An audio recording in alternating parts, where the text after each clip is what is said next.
यानंतर बघूयात महत्त्वाच्या बातम्या। उद्धव ठाकरेंवर बोलण्याच्या भानगडीतच कधीच पडत नाही, कुणाची तरी दिलेली स्क्रिप्ट ते वाचतात। फडणवीसांचा पलटवार, लोकार्पणातल्या योजनांमध्ये ठाकरेंचं काही कर्तृत्व नसल्याची ही टीका। शरद पवार गटाकडून अजित पवारांच्या जुन्या वक्तव्याचा व्हिडिओ ट्विट, दादांची टीका म्हणजे जाहीर शब्द। आज मात्र माजी टीकाकार मूग गिळून गप्प, व्हिडिओ ट्विट करत पवार गटानं डिवचलं। संपावर असलेल्या काही अंगणवाडी सेविकांना नोकरीवरून काढून टाकण्याच्या नोटीस मिळाल्याचा आरोप। संभाजीनगरात 4000 पैकी 1000 अंगणवाडी सेविकांची माघार, मात्र इतर सेविका संपावर ठाम।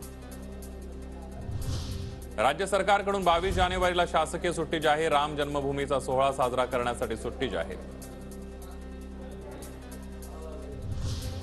राजस्थानचे माजी मुख्यमंत्री अशोक गेहलोत मातोश्रीवर उद्धव ठाकरेंच्या भेटीला, दोघांमध्ये जागा वाटपासंदर्भात चर्चा। गेहलोत इंडिया आघाडीमध्ये जागा वाटप समितीचे समन्वय। आमदार राजन साळवींच्या समर्थनार्थ रत्नागिरीमध्ये बॅनरबाजी, कितीही त्रास दिला तर एकच पक्ष शिवसेना, वाघ एकला राजा, बाकी खेळ माकडांचा, शूर आम्ही सरदार, आम्हाला आशयाचे फलक लावण्यात आले। आता 16 वर्षांखालील मुलांना कोचिंग क्लासमध्ये प्रवेश नाही, केंद्रीय शिक्षण मंत्रालयाचे आदेश। कोचिंग क्लासना भरघोस मार्कचं आश्वासन देण्याची मनाई। परभणीमध्ये कुणबी नोंदींसाठी पुन्हा एकदा फेर तपासणी करण्याचा निर्णय, कुणबी नोंदींची संख्या कमी आढळल्यानं विभागीय आयुक्तांचे जिल्हा प्रशासनाला निर्देश।